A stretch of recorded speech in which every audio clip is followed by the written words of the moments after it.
Welcome to BBC London with me, Assad Ahmed. Coming up on the programme, standing up in a pub with a drink. Westminster Council has been accused of trying to ban it. The council insists that's just not true. We have the story. I'll be chatting to Westminster City Council, who want to put the record straight on reports they're proposing to ban people from drinking while standing up inside and outside venues. Well, Downing Street, the Mayor and the Tories all have something to say about Westminster Council. Also on the programme, there are plans to bring more of the music world's biggest names to Twickenham's Alliance Stadium, but everyone's happy about it. Come on then! Come on the boys! We hear from brothers who lost their father to suicide and have turned their experience of personal tragedy into a growing charity. And a bumper year for butterflies, a look at how the dry, hot weather has brought different species of butterflies to flourish in London.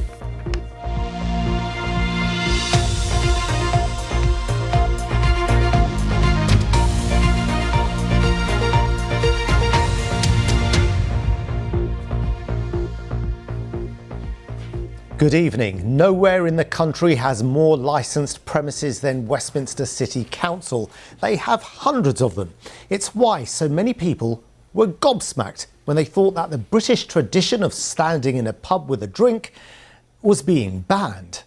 The Mayor of London said the council had showed a village hall mindset, while Downing Street said it's not a public nuisance, it's a British life. So what has Westminster City Council had to say? Well, they say the idea of a standing ban is utterly ludicrous. Tolu Adoye is in Soho for us this evening to shed light on what's actually happening. Tolu. Well, it is a lovely summer evening today, perfect for an end-of-week drink. You can see behind me at that pub, lots of people are doing just that. And you might also notice that they are standing up to have that drink. And that is what Westminster City Council is being accused of trying to limit, people standing up inside or outside venues to have a drink and order drinks. Now, it said in its draft licensing policy that it wants to discourage excessive drunkenness and encourage the provision of more seating in place of high volume vertical drinking. So in a moment we will be speaking to Councillor Tim Barnes from the council, but earlier I spoke to some of the people outside the pub to ask them what they think about this whole issue. Should we be standing up to drink inside and outside pubs? I mean, this has got calories, standing up. I think it does this a little bit better, but yeah, I don't know about the whole council implications of stuff. So I'm very happy to stand and have a drink. What do you think about the council wanting people to sit down? I mean, I think it places a huge burden on the infrastructure of these establishments, which would make it more difficult for them to conduct business or limit the number of people that actually end up enjoying and participating in the economy. So, yeah.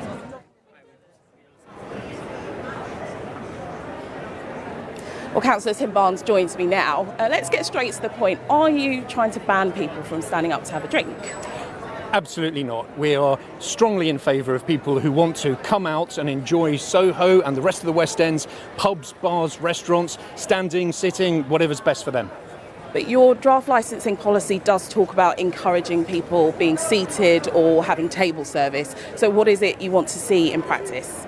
So as you can see, this is Soho on a Friday night. It's a busy area, there's lots going on. That's fantastic. Some of the time though, there needs to be rules in place for what happens when things aren't so good, when we need to make sure that pavements are clear, that you can pass by if you've got a wheelchair or a pram or anything else that might necessarily mean you need space on the pavement or indeed inside. So there has to be a set of rules, a licensing policy. And in law, we're required to have a plan for what happens if things get a little bit too much, if there is a little bit too much that is going on. And that's what this licensing policy is all about. It isn't saying that any existing venue, any pub or bar or restaurant has to have only seated access. What we are saying is if you want a new license, that might be an easier way to get one. So finally, the Mayor of London has said it's a bit of a village hall mentality, what you've been proposing. Downing Street has even commented and said, well, this is British culture. Are you actually the fun police?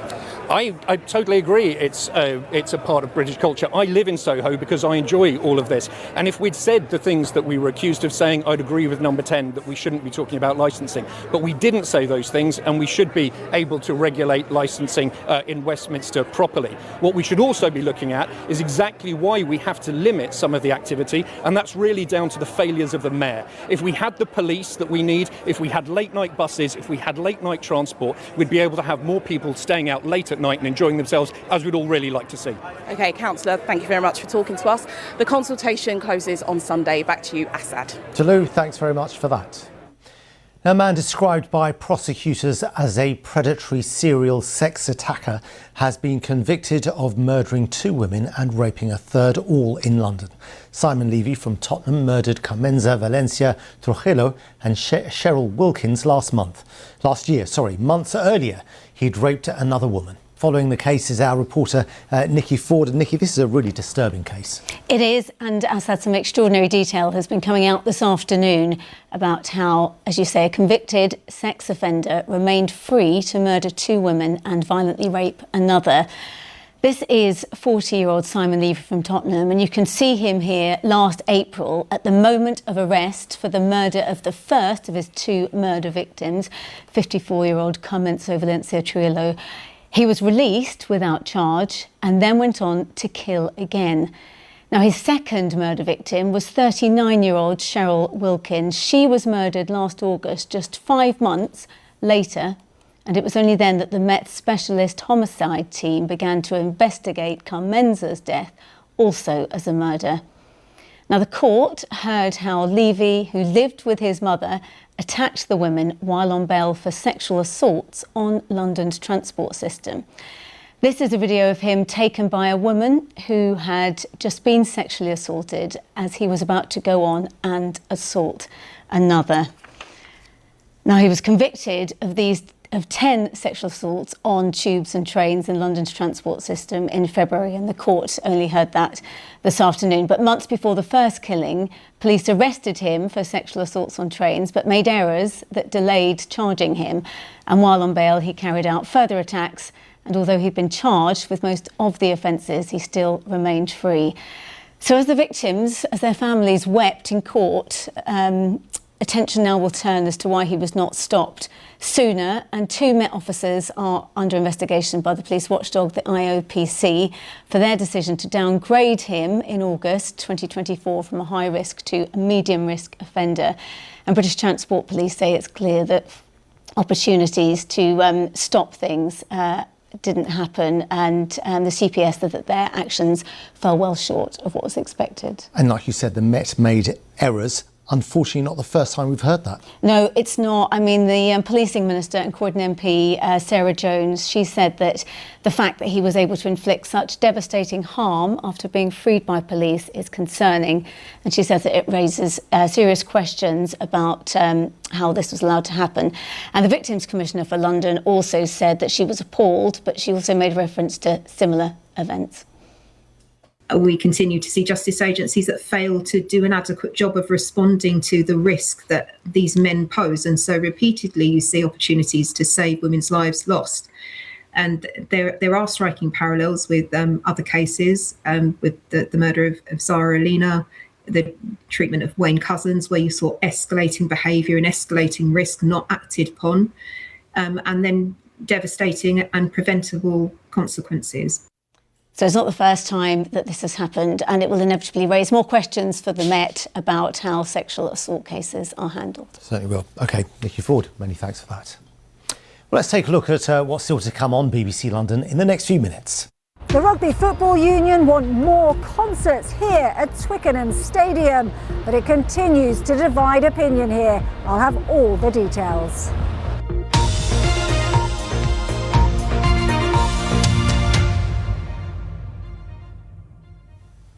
Bryan Adams, Lady Gaga and Beyoncé have all performed at the Alliance Stadium in Twickenham. Well, now its owners, the Rugby Football Union, wants to see more superstars doing the same thing. Well, at the moment, there's permission for the stadium to only hold 3 major non-sporting events a year. The RFU wants to increase that. Well, unsurprisingly, there are local residents who aren't supporting the idea, as Leila Hayes reports. Twickenham Stadium, the home of English rugby for more than a century. It also currently holds 3 non-sporting events each year. But now the stadium's owner wants to go even further. The Rugby Football Union say they want to hold up to 15 concerts a year here with the world's biggest artists. And they say that could generate around £28 million for the local economy. But not everyone's happy. Amanda has lived near the stadium for more than 20 years and says more events means more disruption. We've got a single rail station that 75,000 people are going to be dumped out onto at 10:30 at night, expecting to get home from a concert. We're talking about back-to-back nighttime events. We're talking about Fridays and Saturdays over the summer when people are going to be trying to go to work the next day, get their kids to school. We're not saying no to concerts. Concerts can happen here already. We're saying that there needs to be some guardrails in place to protect the people that live here before they spill 75,000 people out onto the roads at night time. But Stephen is also a local resident and says he has no problem with a stadium being used for more concerts. We've got a great heritage of music in Twickenham. We have an Eelpine Museum. The Stones and the Who started here. Only last week we had a High Tide Festival of bands all around the town. So this is part of our local heritage, and not allowing concerts here is denying who we are. There have been events at the stadium for many years, but initial proposals to increase the number of concerts were turned down. The revised proposal includes extra train services and the offer of priority tickets to residents. So will they be tempted? 1 or 2 I don't mind. You know, the Rolling Stones or something, I'd be in the garden, but it's just too much. I think it's quite enjoyable for everybody. Why not? You'd have to be a horrible party pooper to be against it. As a taxi driver, I don't mind more things. Yeah. You think it'd be good for your business? It'll be good, yeah. Anything that brings people here, it's got to be good, isn't it? I don't get on with rugby so much, but if I could see the Stones or something, yeah. It's now up to Richmond Council to decide whether more music events are welcome at the home of rugby. Leila Hayes, BBC London. We'll now look at some other stories making the headlines today. A police officer has been dismissed for misconduct at Charing Cross Police Station. PC Richard Morris is the 11th person to lose his job after his being caught in an undercover investigation by BBC Panorama.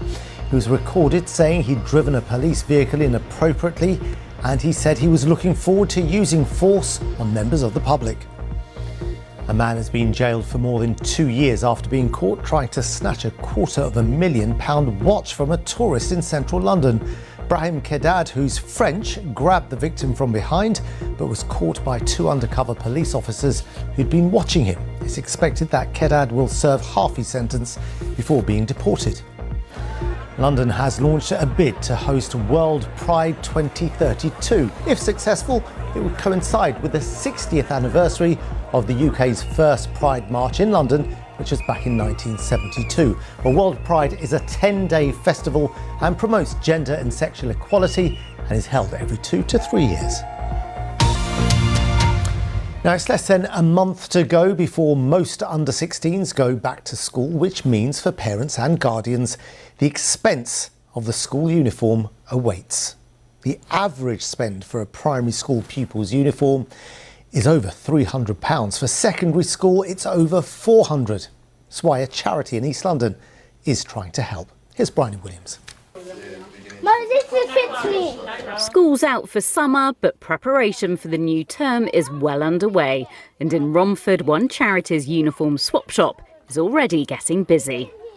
We've got 1,000 items of school uniform, from branded and generic uniform across Havering, Barking and Dagenham. Families can come in, donate items that don't fit their kids anymore, grab as much new uniform as their family needs for only £5. We tend to get about 500 children coming through our doors each year, and it's been getting more and more every year, unfortunately, because of the cost of living. But a new school uniform can cost around £300 to £400 per child, so we're saving families locally at thousands of pounds. So for parents feeling the pinch on the household purse strings, this scheme can take some of the financial pressure off. It helps me not to be anxious because price is really affordable, so I don't have to worry too much. So when I came, Maria told me that school uniform is going to happen. I'm like, yes, this is the right time for it, because by the end of August, it will be really crowded and much more expensive. So I think this is the perfect time for it, so I can relax and enjoy my summer until the school starts. Are you looking forward to going to school? Yes. What have you been looking for, Hope? I've been looking for big clothes because I'm growing every day. There's also a selection of shoes and even football boots for a reduced price. I have 6 children. 3 of them are still going to school. Otherwise, it could have been very much difficult for us, or a struggle for us. But due to this all arrangements and the provisions, we say that it is one of the very satisfying experiences that we are here to do all these things for the children. The swap shop doors are open to everybody. It runs until August 22nd, and there are special roadshow dates at 2 local hospitals, so workers there don't miss out. Bryony Williams, BBC London.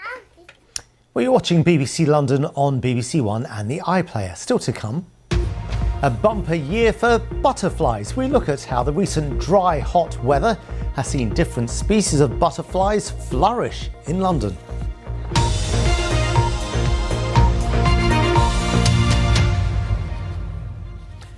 Three brothers who lost their father to suicide have turned their experience of personal tragedy into a growing charity. The Hunchman Trust is there to help people who are grieving a loss to suicide. This weekend, the Trust is taking on its biggest fundraising challenge, with more than 80 runners taking on 2 marathons. Well, earlier, I spoke to brothers Charlie, Ben and Will, who set up the charity, and I asked them about the charity they set up. So the Hunchman Trust is a grant-giving charity that we set up roughly 3 years ago now, and it's in memory of our dad Hunch, who we lost to suicide in 2010. I'd say the charity came from a positive aspect in terms of us being very appreciative of the environment that we had around us and knowing that that isn't a common thing. So we wanted to set something up that could be there for people that have lost someone, and then we focus on suicide bereavement just because that's what we went through. Now, many people may underestimate just how many others are affected by the loss of someone from suicide. It is the single biggest cause of death for men under 50, and men are approximately 3 times more likely to die by suicide than women. Apart from the tragedy itself for the person, it does impact a lot of people around them, doesn't it? Yeah, I think that's the main thing that we've realised from the sort of community that we've built through the challenges that we've done, is how many people are affected by it, whether you're affected directly, whether it's a family member, whether it's a friend, whether it's a friend of a friend. I think the group of people that have been doing the challenges we're doing have all been affected in some way, and that's been sort of amazing to see that grow and people lean on each other and sort of help each other through these difficult challenges and grieve together in some degree, which therefore helps in the long run. And so you're raising funds this weekend for the charity with 2 marathons in Weybridge. Now, I hear it was you and your friends on a drunken night in the pub when the idea came about. Is that true? Yeah, it was. He's actually over there. He's setting up currently. It was 2 years ago now, and it was 2 very old friends of ours who wanted to do a challenge for the charity, and they thought, let's run a marathon. And then they thought, actually, why don't we do something different? Why don't we try do 2? And then the name Run Hunchman Run actually comes off a spin-off from Run Fat Boy Run. So it was initially just 2 people, and then they managed to get 24 people to do it with them for the first year. Last year we had 56 runners, and then this year we've got 84 runners. Well, it's true that you guys like raising money through endurance challenges. You've done 500 kilometres in 5 days. You've done a London to Paris endurance journey. I wonder, why don't you just hold a raffle? So I feel like there is something in endurance challenges and shared struggles, and it creates bonds that's stronger than kind of just meeting people at the pub. They're kind of going through the mill together, they're putting the work in together, we do weekly runs, and it kind of builds that community. Now, there will be at least one person watching, probably more, who would have suffered a bereavement through suicide. What's your advice for them? It's to lean on the people around you.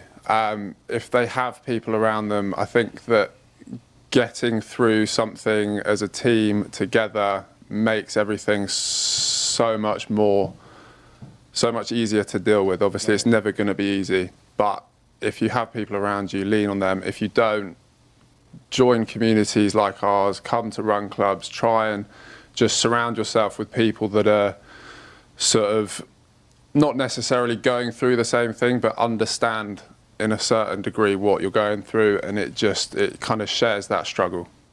I know if people want to find out more about what you're doing and the help that is available, they can go to hunchmantrust.co.uk. Wish you the very best of luck for the weekend and everyone taking part. Thanks very much for joining us. Thank you very much. Yeah, great guys. My thanks to Charlie, Ben and Will. Now, as I said in that interview, suicide is the biggest single cause of death for men under 50. It claims thousands of lives a year of both men and women. Now, if you're feeling vulnerable or are concerned about someone else, please get the support that's out there for you. The BBC has pulled together a list of organisations who can offer support and advice. The Samaritans are among them. Just search BBC Action Line for more information. And if you're in two minds on whether to get help or support or not, it's actually a sign that you may need to do it. It's all in absolute confidence. And let's just keep those details on the screen for a few more seconds, please. Thank you. Now, the new football season starts this weekend. Nick Godwin looks at some of the season's big questions and starts with prospects for Palace. Crystal Palace are going to have to get used to life without Oliver Glasner, the manager who delivered 3 trophies in the space of 12 months. Pierre Sarge is in charge these days. Can he deliver even more success? West Ham were relegated last season. Could they bounce straight back up? Millwall came so close to promotion last season. Is this the year they finally reach the Premier League? Queen's Park Rangers have spent over a decade in the Championship. Could they put together a real promotion push? We'll find out on BBC Radio London. Through the season, we'll have full commentaries, we'll hear from the fans whether the news is good or bad, we'll have the sharpest analysis, and we'll have the very best interviews as well. All on Total Sport, weeknights from 6 p.m. Now, our 5 heat waves this summer haven't been great for gardens, but basking in the sunshine and loving it are these guys, the butterflies. And one species is in particular can't believe their luck with the weather. The painted lady travelling all the way from Africa in one of the world's longest insect journeys. Well, the wildlife charity Butterfly Conservation says we could see record numbers and is asking us to log them along with other butterflies on their app. Matt Graveling went to a nature reserve in Croydon to see how it works. Counting them is as easy as 1, 2, 3. But how many can you name? And how often do you stop to sit or stand and notice what flutters by? Spending time in nature, counting butterflies is good for your well-being, but also provides really useful data to us about how many butterflies there are and where they are, and then year on year, are they going up or going down in numbers? So it's really important. Simon works for Butterfly Conservation, who for 14 years have invited us to count what we see. And this year, thanks to warmer weather, keep a lookout for one lady landing in London. These butterflies have travelled all the way from sub-Saharan Africa. Why this year in such big numbers? Well, I think this year things have fallen into place in terms of the weather, where they were coming from. The food plant for the caterpillars is abundant there. And then when they got further north to the channel, winds from the south were blowing them across the channel. So all those things fall into place, which only happens 1 in 10 years, say. That's why you can't rely on it. When they arrive here, they all lay their eggs, and then 4 to 6 weeks later, you get a massive crop of butterflies. And that's now? That's now. We're surrounded by many other butterflies, and in fact 2 of my colleagues have sent me pictures today. This one from Wendy Hurrell. What is that? That's a large white. And Victoria Cook sent me this. What's that? That looks like a butterfly, but actually that's a Jersey tiger moth, which you can see all across London right now, and both of those are on the list for the big butterfly count, so please do record them. To do a count, simply download the app and log what you see. So Simon, 15 minutes is up. We saw 2 gatekeepers. I'll add on that last meadow brown we saw, so we got 7. There were 2 common blues, and also, more importantly, a painted lady flew by as well, so we've got 1 of those. So now I just put the date and hit submit. Yep. As simple as that. Brilliant. Perfect. Yeah, they're hoping more people do that this weekend. Let's get the weather forecast now. And Kate, a lot of us are hoping for rain. The butterflies obviously hoping for more sun. I'm glad. Well, they've got it, because there's not much rain, if any at all, in the forecast, not only through the weekend but into next week as well. Now you can see lots of leaves in London's parks at the moment. It's what's called a false autumn. The trees are in stress mode. They're letting go of their leaves. Now this usually happens every year, but it happened a few weeks back. That's when it started in July, which is quite unusual. Now, as we head through the weekend, it's going to stay dry. It's getting warmer as well. It's likely into next week we'll see our next heat wave.